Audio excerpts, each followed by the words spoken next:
Buenas noches. Empezamos entonces la reunión de hoy. Vamos a empezar por un tema que dejamos ayer pendiente. Voy a presentar a continuación.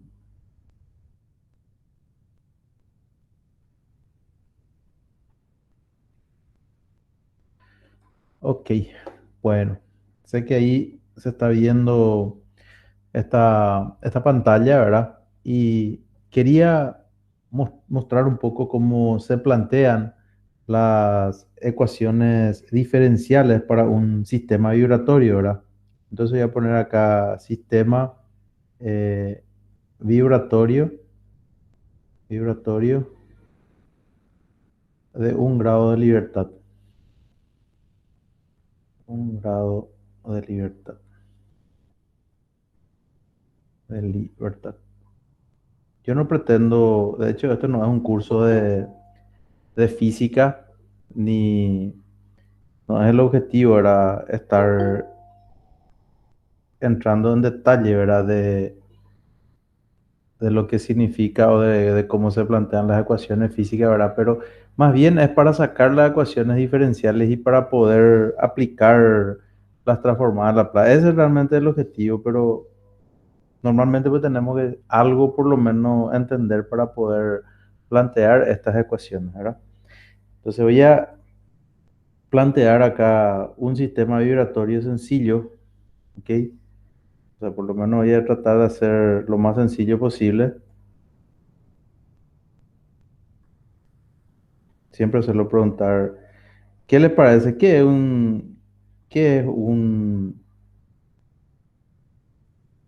significa grado de libertad de un sistema? A ver si alguien me puede ilustrar e iluminar. ¿Qué creen que es el Menos grado? había fuerzas externas sobre él, a excepción del peso, creo que era, o algo así. No es tan así. Ahora, otra idea.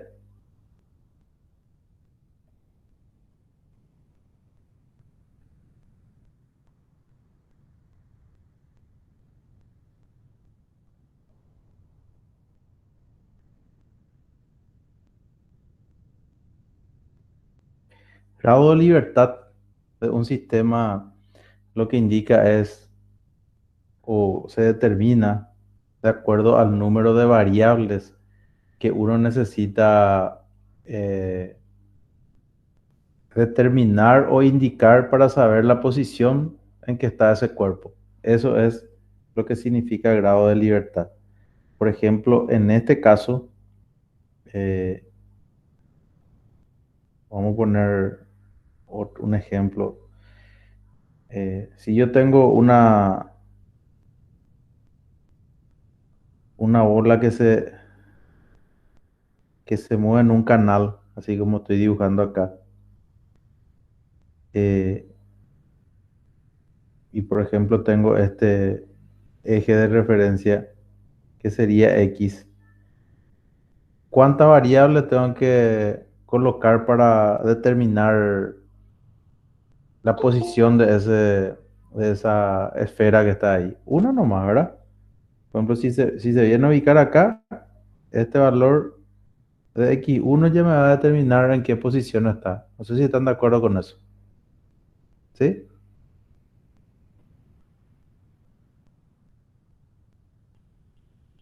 Entonces, eso es lo que quiere decir grado de libertad de un cuerpo. El número de variables que uno tiene que determinar o indicar para saber cuál es la posición de un cuerpo.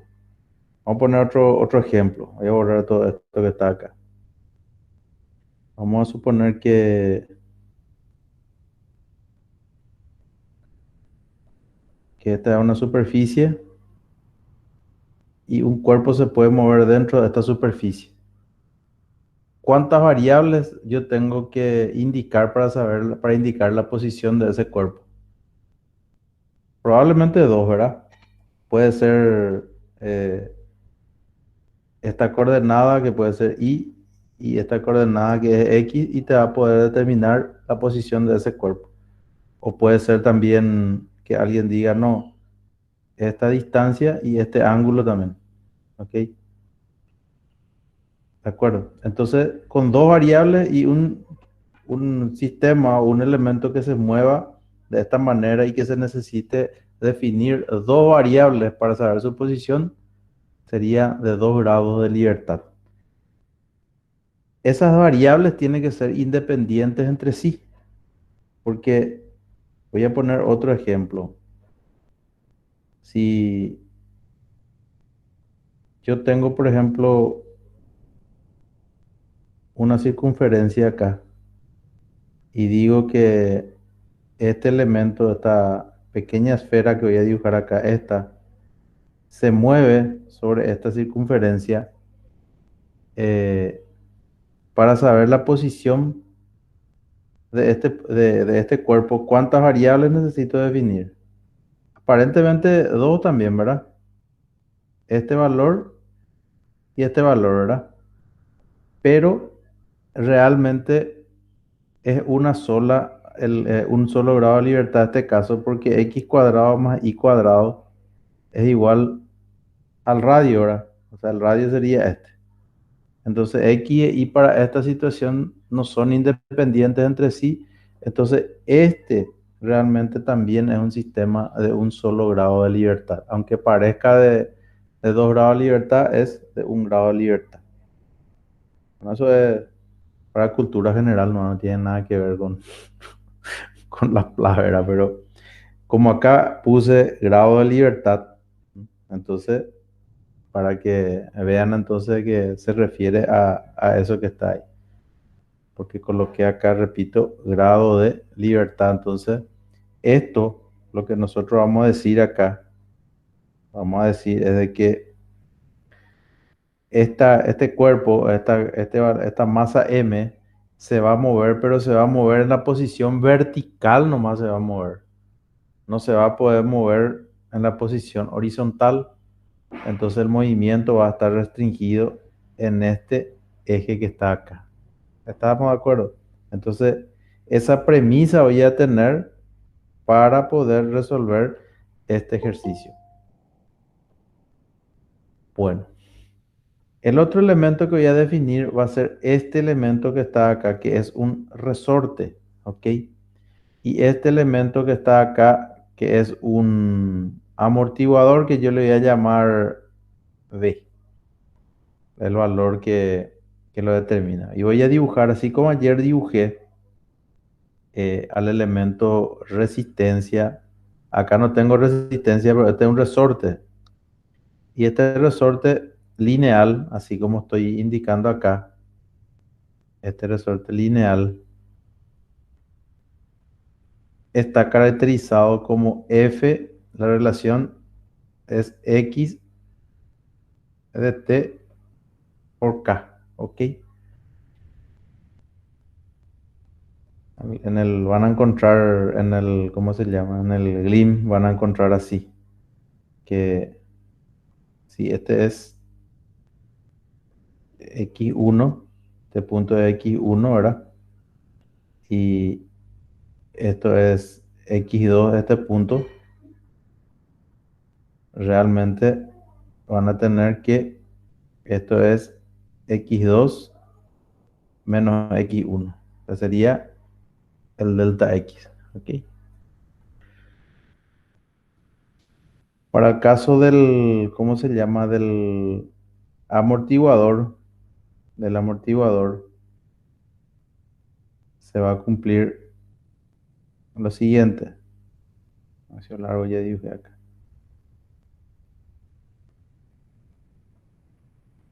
Este es un amortiguador que va a estar sometido a una fuerza F también. ¿Ok?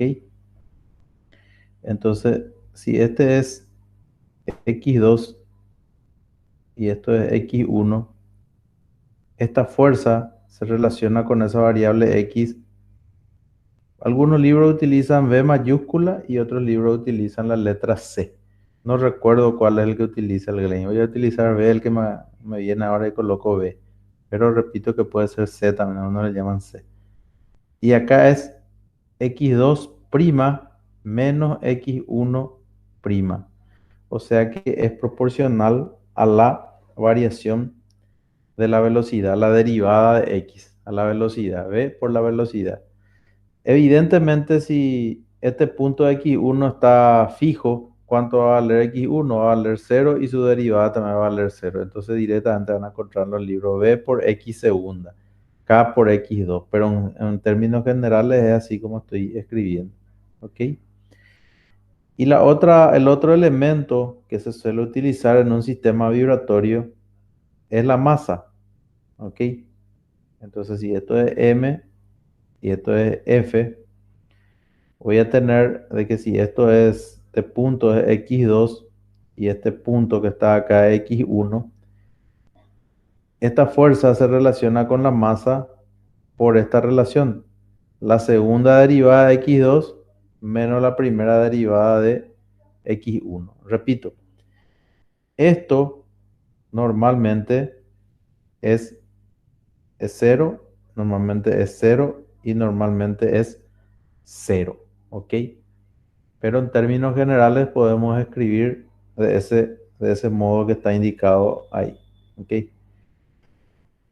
Si ustedes quieren hacer una analogía de este sistema mecánico, este es un sistema mecánico, realmente una aplicación mecánica, esto hace lo mismo que el circuito que vimos la clase de ayer, ¿verdad? Eh, la misma cosa. La masa hace el papel del inductor, el amortiguador hace el papel de la resistencia y el resorte hace el papel del capacitor. Ustedes pueden hacer la misma ecuación y van a salir. Bueno, voy a hacer el diagrama del cuerpo libre. Ustedes se acuerdan de física, el famoso diagrama del cuerpo libre, le suelen decir, ¿verdad? Donde uno coloca las fuerzas que actúan sobre el elemento. Entonces voy a tratar de hacer, fíjense nomás y disculpen, porque yo no soy físico, entonces si tengo algún error conceptual, me, me atajan, ¿ok? Voy a dibujar este no voy a dibujar tan libre porque este ya sabemos que esto está fijo ahí arriba. Entonces el x1 es cero, en el caso del amortiguador también, así, ¿ok? Aquí voy a tener una fuerza, vamos a llamarle del resorte. Aquí a esto le va a tirar así, que va a ser la fuerza F del amortiguador, vamos a llamarle FA, ¿ok? Si están de acuerdo, ¿ok? Y acá abajo voy a dibujar el otro elemento, que es nuestra masa, ¿ok? Así. Y sobre esta masa, evidentemente, va a actuar FR en el otro sentido. Acá va a actuar FA y acá también va a actuar una fuerza que va a ser mg. Y también voy a poner acá, vamos a hacer un poco general. Acá podemos decir de que, vamos a suponer que acá va a actuar una fuerza externa F de t, una fuerza perturbadora. La premisa es de que esa masa, repito, se mueva solamente en posición vertical. Es decir, de que si esto era horizontal, esto que está así, esta parte, esto es horizontal, eso va a permanecer siempre horizontal porque esto va a ser vertical. Perfecto. Con esa premisa, con esa premisa, nosotros ahora podemos escribir las ecuaciones en este elemento masa que está ahí. Pero para escribir las ecuaciones, evidentemente tengo que elegir un marco de referencia. ¿Ok? Un marco de referencia. Y ahí voy a hacer de una manera primeramente y después voy a cambiar eso. Porque probablemente voy a escribir, a poner ya en negro voy a poner que este va a ser, de acá voy a medir los valores de x de t. ¿Ok? Entonces vamos a poner primera forma de plantear.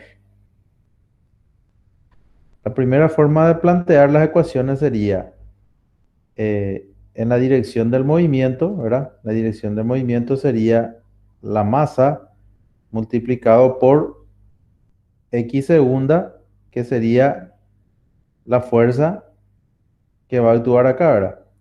F, que es la fuerza de la aceleración, eso va a ser la masa por la aceleración, ¿ok? Menos, o podemos poner que esto va a ser igual a qué cosa, la masa por aceleración, o mejor cambiar, si quieren cambiamos hacia la derecha, pero eso después podemos hacer. La masa por aceleración va a ser igual a la fuerza externa más la masa multiplicado por el peso más, en este caso, o menos, mejor dicho, menos las fuerzas que están en sentido contrario al desplazamiento, que sería, en este caso, la fuerza del resorte menos la fuerza del amortiguador. Esto sería debido al peso. Esto sería la fuerza externa.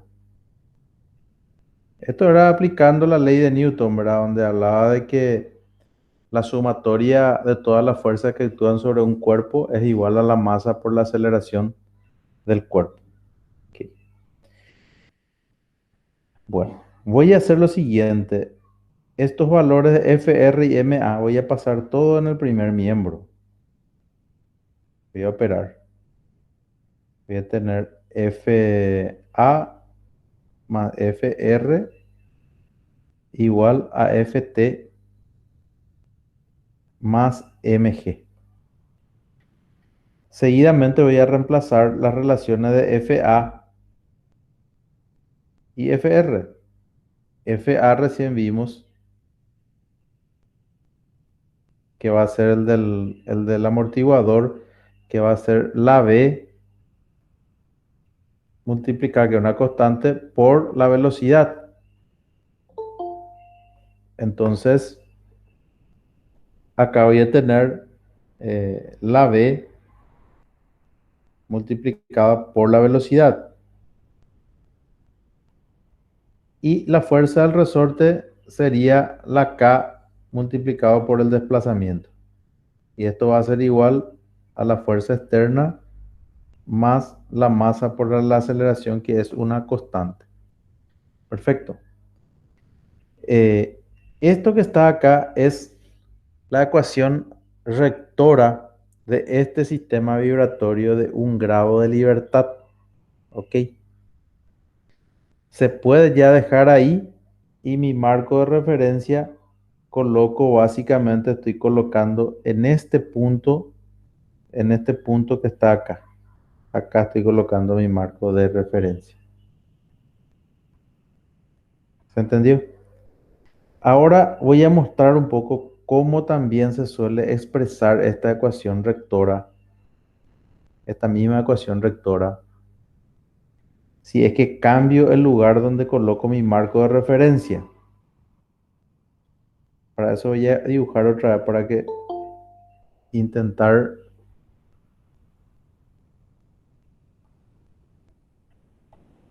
el resorte, el amortiguador, y voy a dibujar la masa de nuevo, ¿ok? Acá. Bueno, voy a exagerar un poco y voy a dibujar, vamos a suponer que no actúa la fuerza, esta fuerza F de T, esta que estoy indicando acá a la derecha con mi cursorcito, con esa. Vamos a suponer que no actúa esa fuerza F de T, que solamente actúa la fuerza del peso, la fuerza debida al peso. Entonces, probablemente esto va a tener una deformación o un desplazamiento natural debido al peso, y esto va a venir a ocupar esta posición. ¿Ok?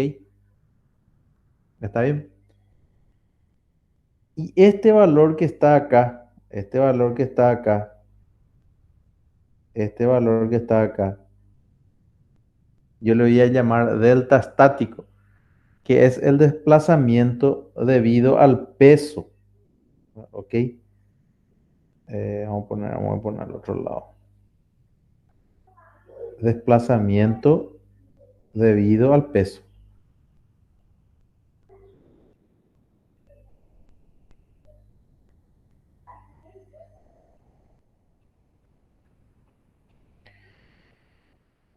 Nosotros hace rato medimos la X que puse acá, que dibujamos acá, desde este punto. Entonces, para ser un poco exquisito también en nuestra deducción, voy a llamarle, porque esa fue nuestra primera referencia, le voy a llamar X1. X1, X1, X1, X1, X1, ¿ok? Todo esto está en función de X1. Creo que acá se complicó un poco, voy a borrar mejor y hago bien, ¿no? Para que sea un poco más claro. Entonces X1 de T, X'1 de T y X1 de T. Mi medición lo hice desde ahí. Bueno, si ahora mi medición hago yo desde acá, desde acá, desde acá hago mi X de T, desde ahí. Fíjense lo que va a pasar antes de escribir esa ecuación. Si yo reemplazo acá en esta ecuación el desplazamiento que voy a tener. O sea, vamos a escribir primero la ecuación, ¿no? Yo creo que va a ser mejor. Voy a volver a escribir. Va a ser la masa por el desplazamiento, porque el desplazamiento, ¿cuánto va a ser? El desplazamiento va a ser todo esto realmente, ¿ok? Y va a ser delta estático, ratito, delta estático más x de t. Entonces voy a tener delta estático más x de t, y todo esto es segunda derivada más v por delta estático x de t, y todo esto primera derivada más k por delta estático más x de t igual a f de t más mg. Pero este valor de delta estático, que es el desplazamiento debido al peso, tiene que ser igual a esto. El resorte se va a deformar debido a la acción del peso, porque va a ser una acción estática. Entonces, masa por gravedad va a ser igual a K por delta estático. Entonces, fíjense en este valor que va a aparecer en este miembro y en este valor que va a aparecer en ese miembro. No sé si ustedes están de acuerdo de que estos se van a cancelar. Se van a cancelar. Y la segunda derivada de delta estático, ¿a cuánto va a ser igual? La segunda derivada de delta estático va a ser igual a cero. La primera derivada de delta estático también va a ser igual a cero porque es una constante. Por lo tanto, la ecuación va a quedar así. Masa por x de t, segunda derivada, más v por x de t, primera derivada, más k por x de t igual a f de t. Y esto que está acá es lo que en los libros normalmente de vibración o inclusive en los libros de transformada de Laplace le suelen llamar ecuación rectora de un sistema vibratorio de un grado de libertad. Y a veces uno, cuando empieza a analizar, empieza a tener confusión. ¿Y dónde está el peso? Dice cuando ve esta parte. Acá no se puso el peso. Lo que pasa es que esta X que estamos considerando es la deformación a partir ya de lo que se deformó debido al peso. Entonces, el marco de referencia de mi medición es acá, no es acá. Si coloco allá arriba como estaba acá, ahí sí tengo que considerar el peso. Cualquiera de las dos ecuaciones son válidas. ¿Sí? Ahora ustedes ya saben por qué se suele aplicar una y por qué se suele utilizar otra. Si aplico la primera, tengo que poner el peso. Si aplico la segunda, no tengo que poner el peso. Entonces, esto es lo que ustedes deberían de considerar, plantear cuando tienen un sistema vibratorio de este tipo, ¿ok? Esto también puede estar al revés, ¿verdad? Puede ser de que la masa está hacia arriba y los amortiguadores estén hacia abajo, ¿verdad? Y también van a encontrar en el GLIM James un sistema de 2 grados de libertad, justamente de 3 resortecitos. Le vamos a eximir en esta oportunidad de, de eso, pero les cuento que también hay sistemas un poco más complejos que, vamos a ver si puedo dibujar. No vamos a plantear ya esto, pero sí lo voy a indicar por lo menos. Eh, creo que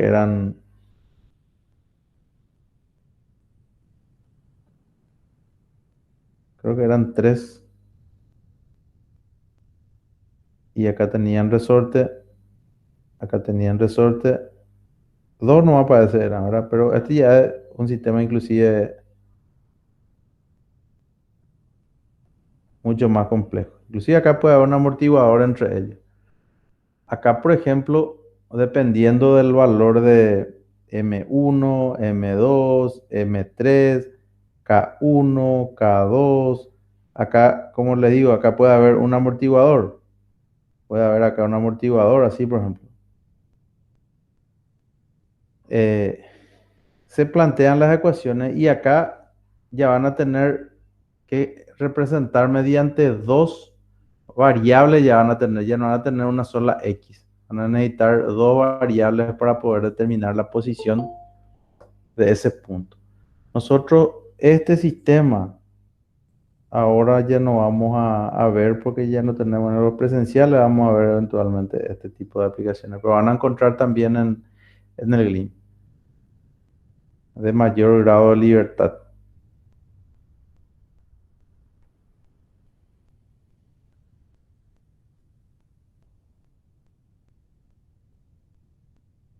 Y para terminar con esto es igualito que en el caso de un circuito eléctrico, yendo otra vez a ese caso. Nosotros ayer vimos dos tipos de circuitos eléctricos. Vimos el famoso circuito eh, de este tipo, ¿verdad? Que era un circuito famoso, RLC eh, en serie, ¿ok? Y también habíamos visto, creo que un ejemplo ayer de un circuito así y un circuito así donde teníamos un resistor, un inductor y un capacitor, y este es un RLC en paralelo. De ambos circuitos salía una sola ecuación diferencial, que, que sería así como esto, ¿verdad? Entonces su analogía sería, esto como sería como el de un grado de libertad.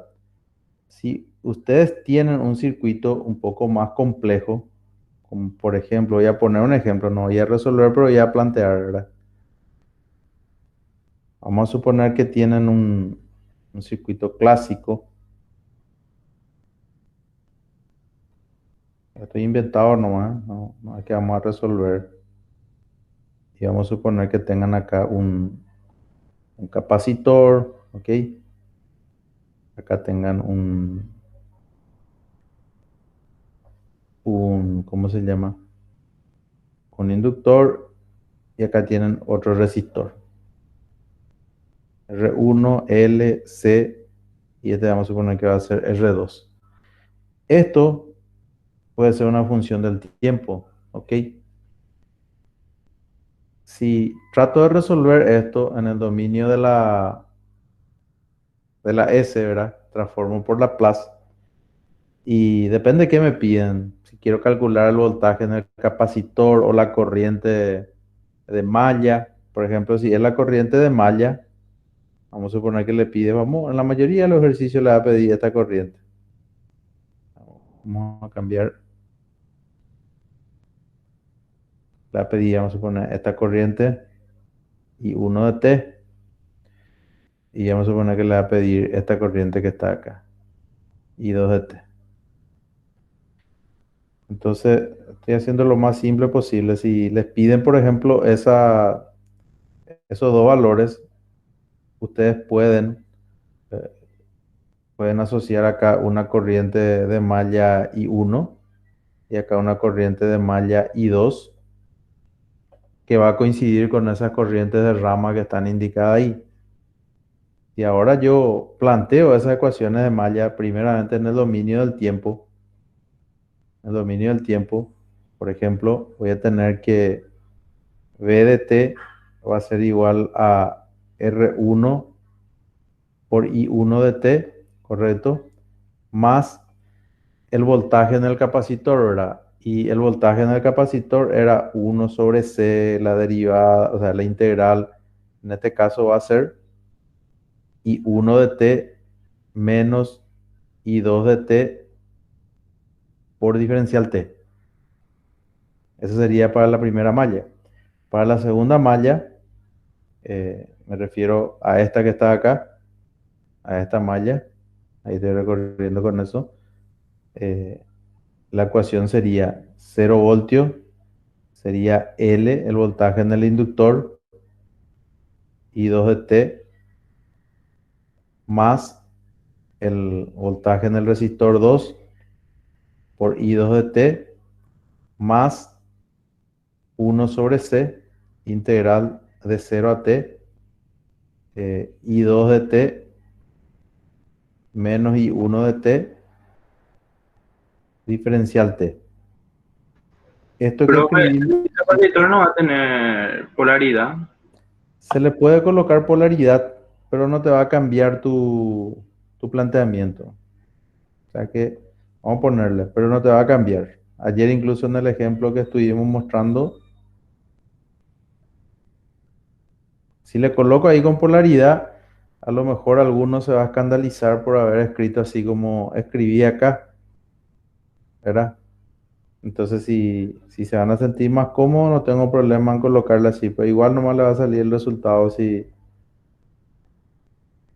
acá cambia. Si coloco así, entonces va a ser acá I1 de t menos I2 de t, sin problema.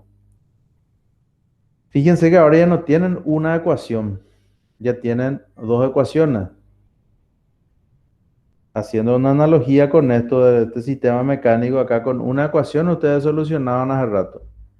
Acá también en estos dos circuitos con una ecuación, el serie y el paralelo con una ecuación solucionaban todo. Pero acá no tienen. Si aplico Laplace, voy a tener este sistema. V de S R1 por I1 de S. Acá ustedes pueden optar también de derivar primeramente o aplicar directamente así como está. Y acá me faltó algo. Acá me faltó algo. Acá me faltó más el voltaje inicial en el capacitor. Voy a poner así. Voltaje V sub C de cero. Vamos a poner así mejor. V sub C. V sub C de cero. Y acá es la misma cosa. V sub C de cero. Que es el voltaje. Este es el voltaje en el capacitor. ¿Ok? Vamos a poner acá. Esto es VC de T. Si no hago ¿cómo se llama? no hago la derivada y hago yo directamente la transformada, voy a tener estas relaciones y 2 de S. Acá voy a tener B, C de cero sobre S. ¿Ok? Y para la segunda ecuación voy a tener cero. Acá voy a tener L por S por I2 de S menos IL de cero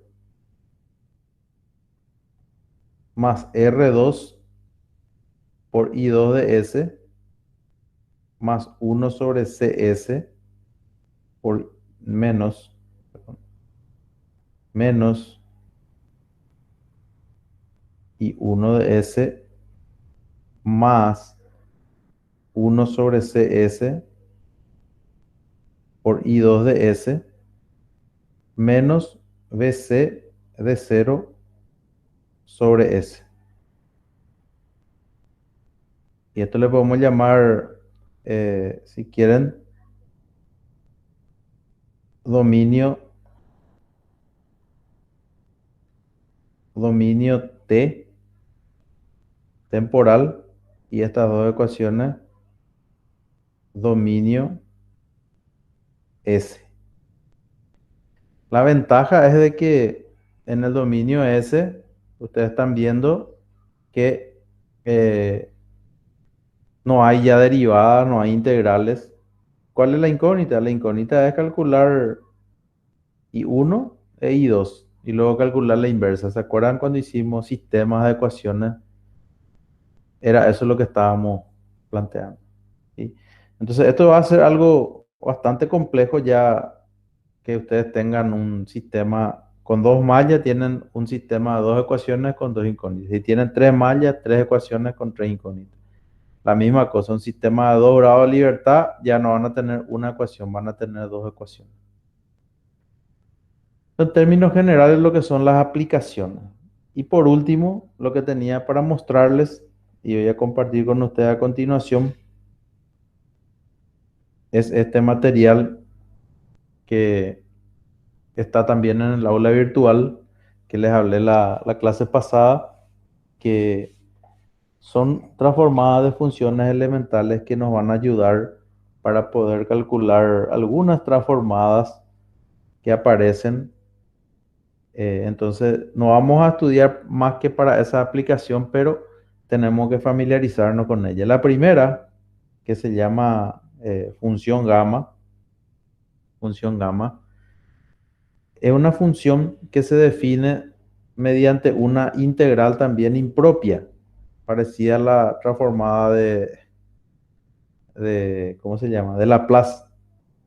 Y es bastante, cuando uno ve por primera vez esto, bastante incómodo. Imagínense, qué argel que es la definición, pero es así. Es una integral impropia de cero a infinito, x elevado a la t menos uno e a la menos x por diferencial x. Uno ve esto por primera vez y dice, ¿qué es lo que es eso? Y es una integral, primero vamos a entender que es una integral impropia. Segundo, tenemos que entender por qué lo que dice que es una función de t. Y es una función de t porque en esta integral, podemos escribir acá para que quede claro, la variable de integración, si ahora eso este es, vamos a ver si con eso, la variable de integración, ¿cuál es la variable de integración?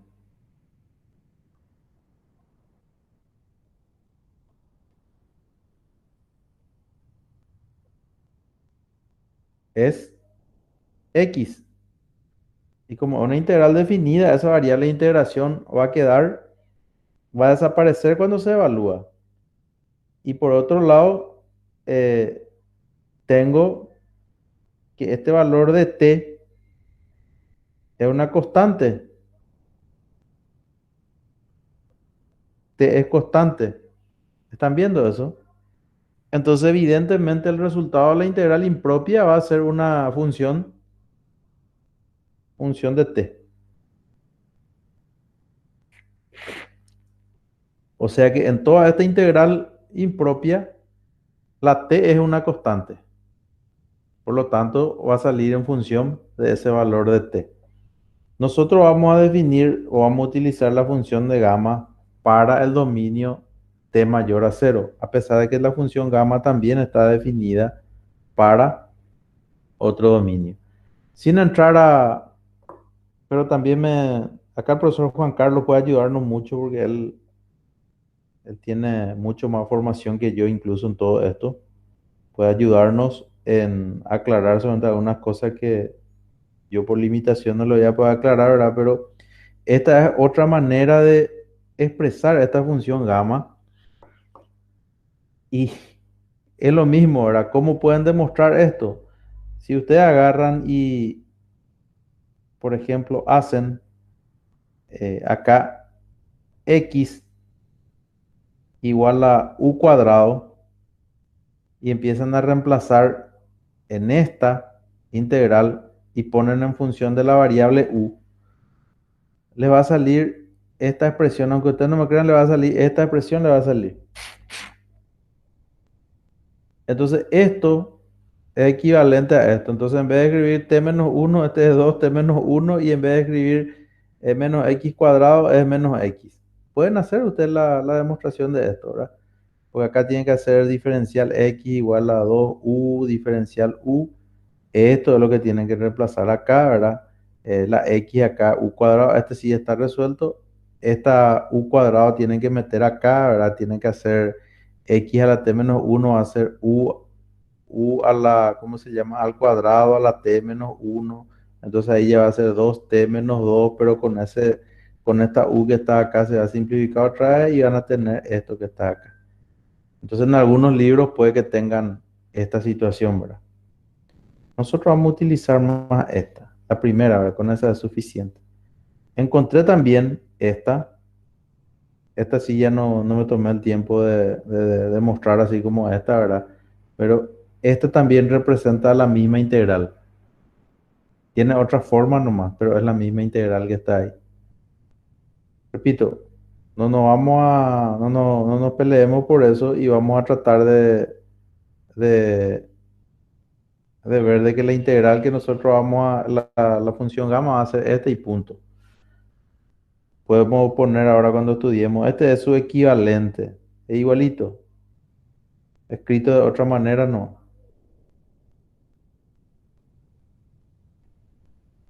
Perfecto. Y como recién les dije, esta función eh, está definida también para t menor a cero, pero a nosotros nos interesa definirla en esta parte, solamente en esta parte que está acá, para t mayor a cero, acá. ¿Ok? Bueno, hasta ahí lo único que hicimos fue definir esta función gamma, ¿verdad? Matemáticamente como esta integral impropia.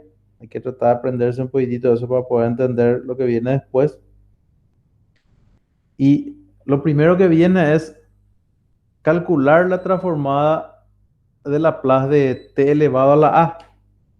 Nosotros ya sabíamos calcular, si ustedes recuerdan, ustedes ya sabían calcular eh, la transformada de t al cuadrado, por ejemplo, ¿se acuerdan? ¿Cómo hacíamos nosotros cuando teníamos transformada de t al cuadrado por h de t? Era igual a qué cosa, menos 1 elevado a la n después. La derivada de, ¿cómo se llama? De la transformada de, en este caso, h de t, ¿verdad? Este sería cuadrado realmente, cuadrado, con respecto a ese cuadrado. Así creo que era, ¿verdad? Si no mal recuerdo. Me corrigen cualquier cosa. Esto era válido siempre que este valor que está acá sea un número entero. Si no era un número entero, íbamos a tener problemas. No íbamos a poder aplicar esto.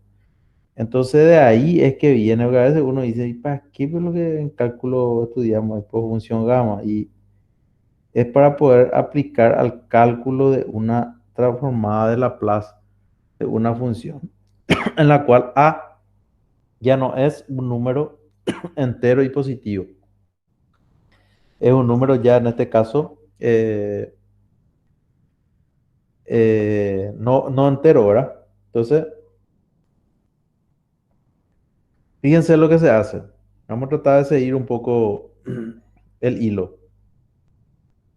Si yo tengo la transformada t a la a, aplico la definición, entonces no nos olvidemos de la definición, era esta, de la transformada de Laplace.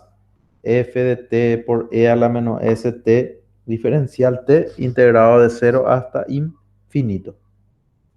¿De acuerdo? Voy a hacer un cambio de variable para tratar de resolver esta integral y voy a hacer u igual a st. Despejo t va a ser u sobre s. Diferencial t va a ser diferencial u sobre s, perdón. Y reemplazo en la integral, ¿verdad? Al reemplazar en la integral, voy a tener donde aparece la t, voy a reemplazar por u sobre s. Por ejemplo, acá aparecía, perdón, Tito, acá aparecía t y entonces reemplazo por u sobre s. Diferencial t tenía acá y reemplazo acá donde aparecía diferencial t y el reemplazo acá que va a ser diferencial u sobre s. Pero s dentro de la integral es una constante, ¿ok? Entonces esta s ya salió acá, del diferencial. Y st era u, entonces queda e a la menos u. Interesante. Después lo que hacemos es lo siguiente, esta s sigue siendo constante, esta que está acá sigue siendo constante, puedo sacar s a la a, entonces sale s a la a, que es lo que se tiene acá por s, que finalmente eso vemos que va a ser más abajo, s a la a más 1. Y si nosotros revisamos esta expresión ahora, esta que tenemos acá, esta, y modificamos un poquito, fíjese el truco que se hace. E a la menos u llevo a la derecha. Y acá donde tenía u elevado a la a, le sumo 1 y le resto 1. Y voy a escribir acá en rojo voy a escribir la función gamma de t, estaba definida así, de 0 a infinito, a ver si me ayudan ustedes, x elevado a la t menos 1 y después por e a la menos x diferencial x. Esa era la definición. X es la variable de integración. Yo si quiero, ok, perdón. Si quiero yo puedo llamarle, si quiero yo le puedo llamar, sí, demasiado grueso, ratito.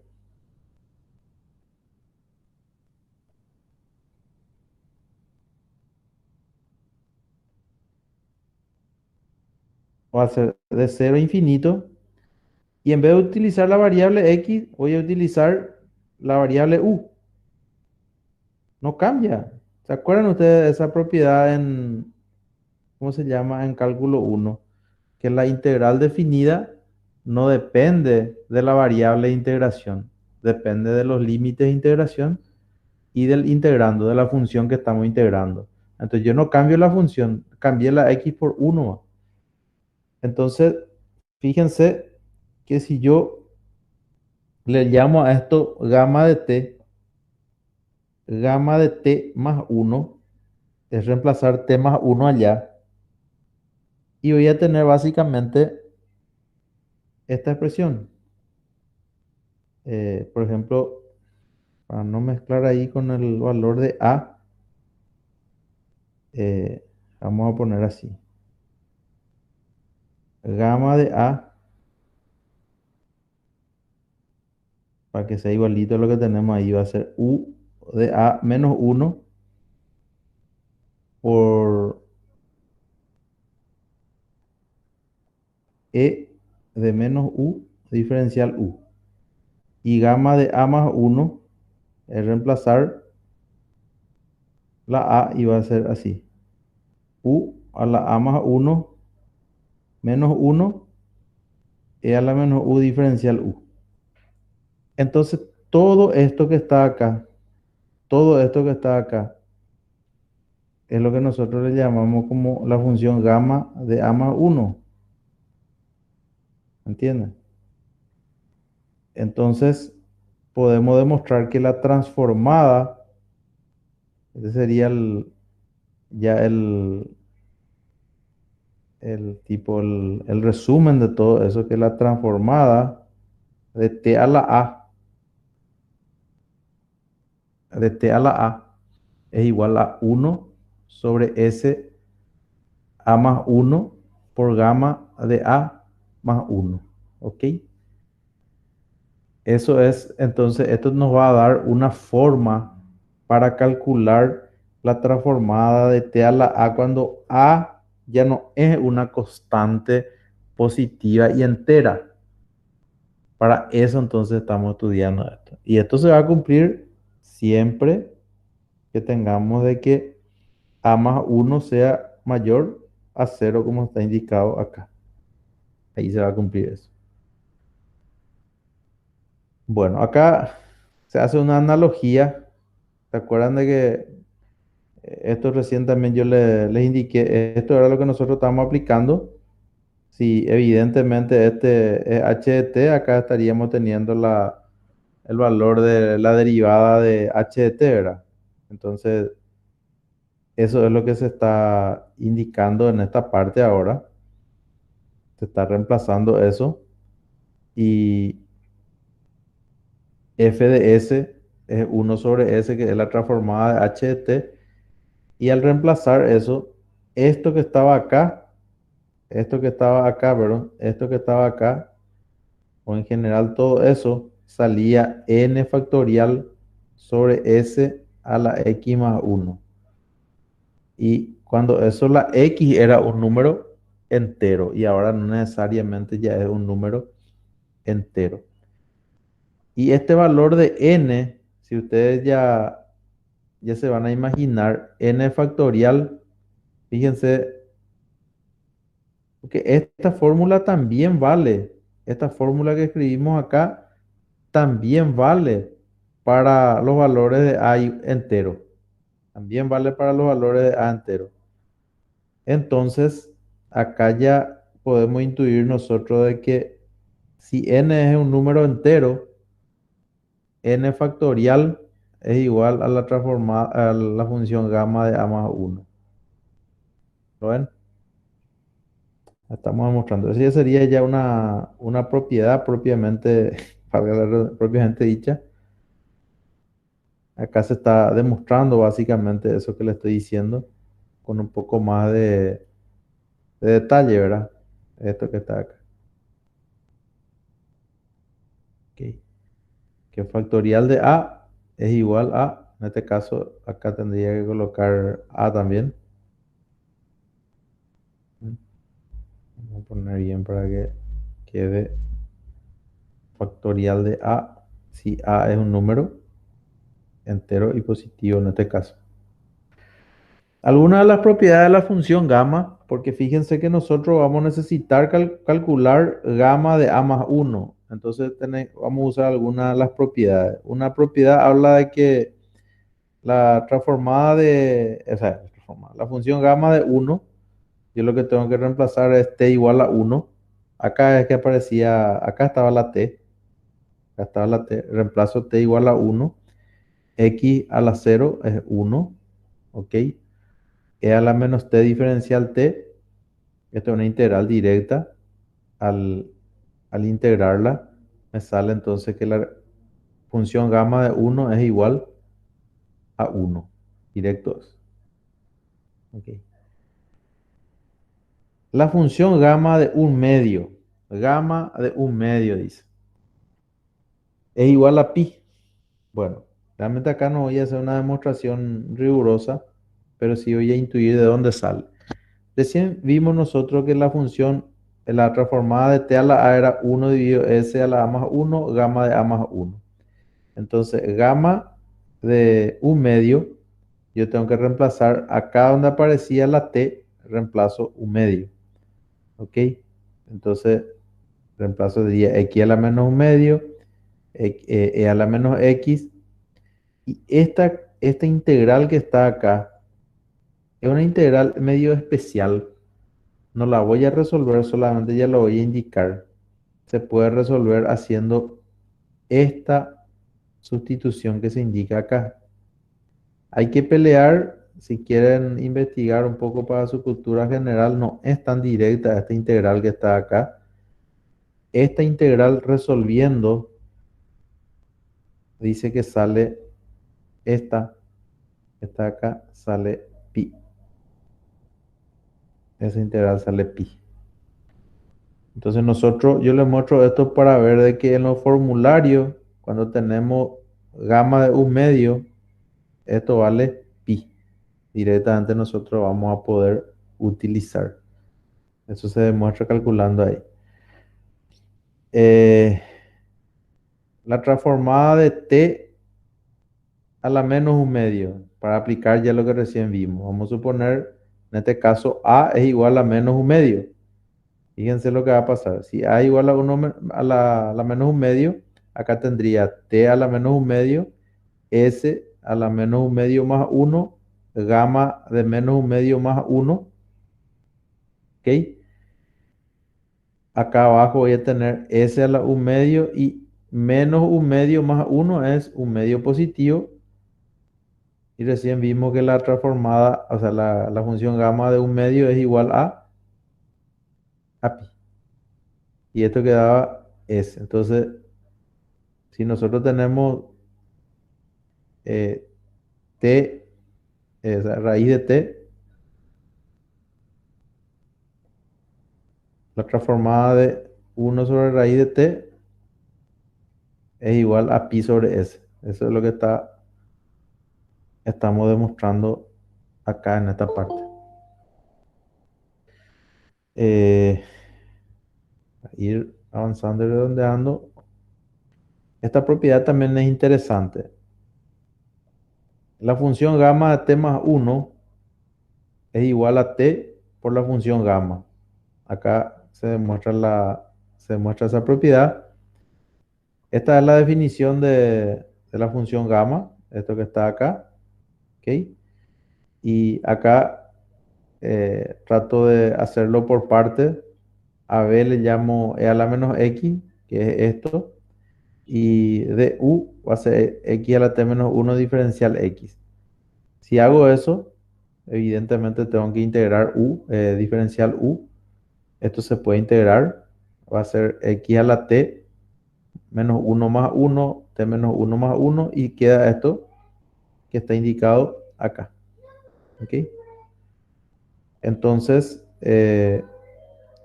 si yo reemplazo eso y aplico el método de integración por partes, la fórmula, acá, esto tengo que evaluar evidentemente de 0 a infinito.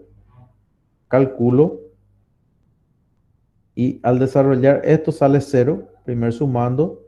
Al desarrollar todo esto, fíjense lo que me queda acá. Acá. Esto es prácticamente la función gamma de t, pero en vez de tener t menos 1, tengo t. Quiere decir de que es gamma de t más 1.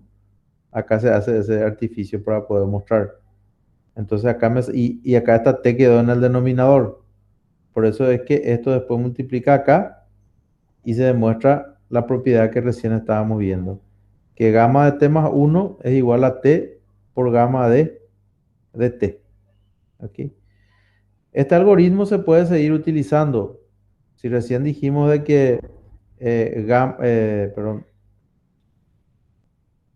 gamma de t más 1 es igual a t por gamma de t, yo puedo hacer gamma de t más 2 va a ser t más 1 por gamma de t. Pero si después por gamma de t más uno. Si gamma de t más uno reemplazo otra vez por t por gamma de t, fíjense cómo se queda. Gamma de t más 2, t más uno por t. Y puedo hacer también gamma de t más 3, que va a ser t más 2 por gamma de t más 2. Y gamma de t más 2 reemplazo por todo esto me refiero, reemplazo acá y voy a tener este resultado que se indica acá abajo. ¿Ok? Y esto se puede ir generalizando y poner t más k. Entonces va a ser t más k menos 1, t más s menos 2. Y si n es entero, si n es entero, en este caso, o sea, realmente lo que puedo escribir es esta expresión, que gamma de n más 1 es igual a factorial de n. ¿Ok? Eso hace rato nosotros ya estábamos intuyéndolo porque cuando vimos de que, no sé si llegué a borrar nomás, acá está, haciendo esta comparación, lo ya nos estábamos dando cuenta nosotros de que n factorial es igual acá está, a factorial va a ser igual a gamma de a más uno toda vez de que a sea un número constante. Perfecto. Después acá yo les dejé unos ejercicios así de aplicación resueltos. Eh, calcular gamma de 2, ¿verdad? Se reemplaza acá t igual a 2. Acá se tiene un método de integración por partes. Se aplica la integral impropia, los límites de la integral impropia. Salió gamma de 2 igual a 1. ¿Ok? Otra forma de hacer es, ya teníamos gamma de 1, que valía 1. Entonces gamma de 1 más 1 va a ser 1 por gamma de 1. O sea que también se puede hacer por esa propiedad. Calcular gamma de menos un medio, ¿verdad? La función gamma de menos un medio. Entonces puedo aplicar la misma propiedad. eh, yo sabía de que se cumplía esto. Entonces si reemplazo acá menos un medio más 1, acá tengo menos un medio, gamma de menos un medio. Al efectuar esto, me sale un medio. Y gamma de un medio era eh, raíz de pi. ¿Ok? Gamma de un medio creo que era raíz de pi. Entonces yo puedo reemplazar ahora, o sea, despejar esto que está acá, que es lo que estoy buscando, y voy a tener que gamma de menos un medio va a ser igual a menos 2 pi. Gamma de un medio, nosotros acá demostramos en esta parte, me parece. Acá está, gamma de un medio igual a pi. Y también les dejé otro ejercicio de aplicación acá, eh, que también se puede aplicar esto para el cálculo de alguna integral definida e impropia. X a la octava e a la menos 4x. Si hacemos este reemplazo, fíjense lo que queda y uno puede asociar esto a una función, modifica un poco esta expresión de esta integral y al modificar le le queda esta expresión. Y esto que está acá es gamma de 9. ¿Y cómo será que se puede calcular gamma de 9?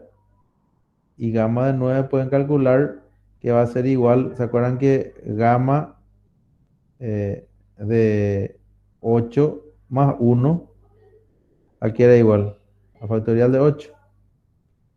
Y esto es 9. Entonces por eso es que acá se reemplaza factorial de 8. Entonces esa integral impropia te da esto. O sea que la función gamma también te puede ayudar a calcular algunas integrales que no son muy simpáticas como la que está mostrando acá. Esta integral te puede ayudar a calcular, así como la transforma, la Laplace también. Por último, acá puse otro ejercicio, calcular la transformada de, ¿cómo se llama? De Laplace de raíz de t elevado al cubo, que sería t elevado a la 3 medio, ¿verdad? Así. Que es un caso en el cual no podíamos aplicar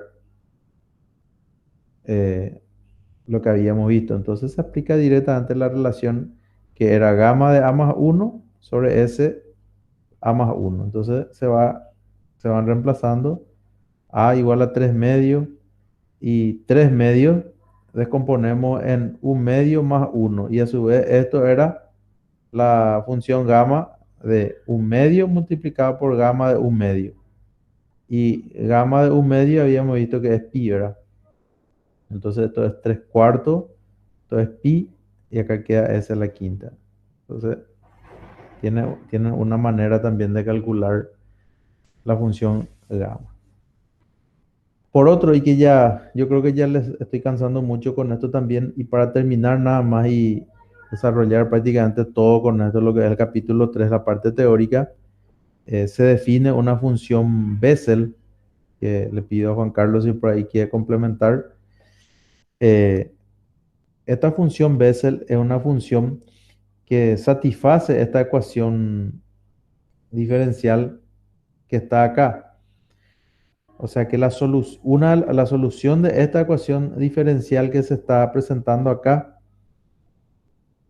es la que se denomina con el nombre de función Bessel. Dependiendo del valor de n, puede ser de primer grado, de segundo grado o de grado n. ¿Ok?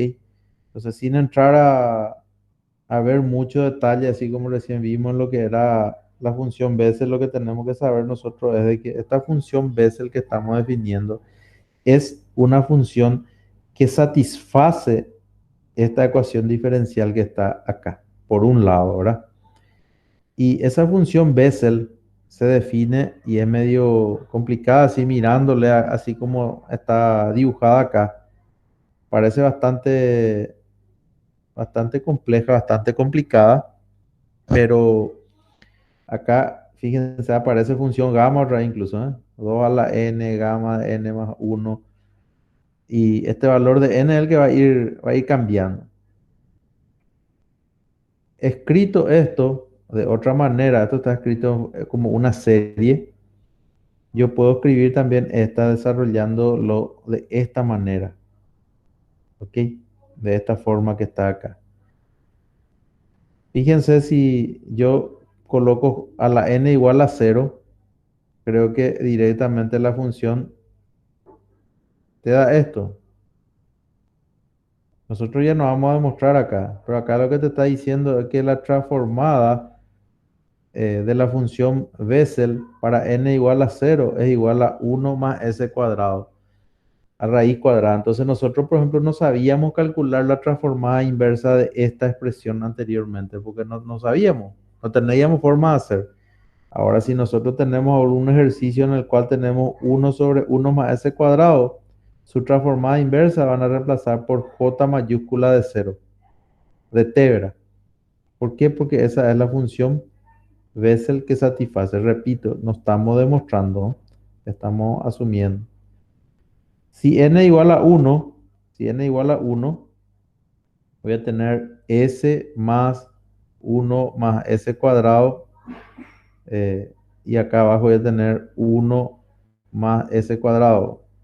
Esto también se le puede hacer la distributiva y probablemente van a tener s dividido uno más s cuadrado, en el otro van a tener más uno. La transformada inversa de esto eh, también va a ser J1 de, o sea, J1 de Bessel. ¿Ok? Es para eso que estamos estudiando o estamos definiendo esta función Bessel. De hecho, acá esto está desarrollado en forma de serie y la otra está desarrollada así en forma representada por una función. ¿Ok? Con esto estamos terminando prácticamente todo lo que es el recorrido teórico del capítulo, de todo lo que es Laplace realmente. Estamos cubriendo todo lo que se necesita para poder encarar los ejercicios y ahora lo que nos queda es hacer ejercicio, practicar justamente la aplicación de la transformada de Laplace. Ya tenemos todas las transformadas de funciones elementales, hasta de estas funciones, como dice acá, funciones especiales, dice, que nos va a ayudar para resolver algunos problemas. Hasta acá yo quería mostrarle, profesor Juan Carlos, no sé si vos querés enseñar alguna cosa, mostrar algo, está a disposición tuya. Ok, buenas tardes, ¿qué tal, profesor? ¿Cómo se encuentran? Buenas tardes, alumnos. No, Bueno, solamente para complementar un poquito de las aplicaciones, por ejemplo, lo que son las funciones gamma se está relacionado mucho a lo que se puede estudiar dentro de probabilidades, porque justamente ahí nosotros tenemos una integral y esa integral lo podemos asociar a un área bajo la curva. Entonces, aplicaciones de funciones gamma están asociadas a problemas de probabilidades. Y la función Bessel, específicamente, hay algunas aplicaciones de electromagnetismo, problemas de electromagnetismo que tienen una ecuación diferencial similar a la que había presentado el profesor. Entonces, ahí justamente eh, encontramos una aplicación. Esa es una ecuación diferencial y que generalmente encontramos en algunos problemas de electromagnetismo. Todas estas expresiones, las fórmulas fundamentales que presentó el profesor también se encuentran dentro del formulario que propusimos para la cátedra.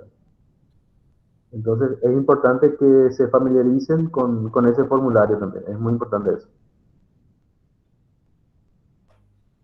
excelente, excelente acotación, profesor Juan Carlos, ¿eh? Excelente. Bueno, muchísimas gracias. No sé si tienen alguna pregunta, estoy disponible, el profesor Juan Carlos también. Y también aprovecho, antes de darle la palabra, seguramente que la otra semana vamos a suspender un poco las reuniones sincrónicas, pero si ustedes quieren, nos avisan, nos escriben y eventualmente enviamos un mensaje por el aula virtual si quieren algún repaso. Nuestro examen me habían dicho que recién es el jueves 25, ¿verdad? Sí, está marcado para el jueves 25. Entonces tenemos tiempo. Ustedes, yo creo que, o sea, los alumnos van a empezar a estudiar ahora y van a empezar a surgir seguramente dudas, preguntas y siéntanse la libertad de plantear y quizás la otra semana, si rinden el jueves, nos avisan y un día X podemos fijar y no hacemos una reunión sincrónica para aclarar dudas, ¿verdad?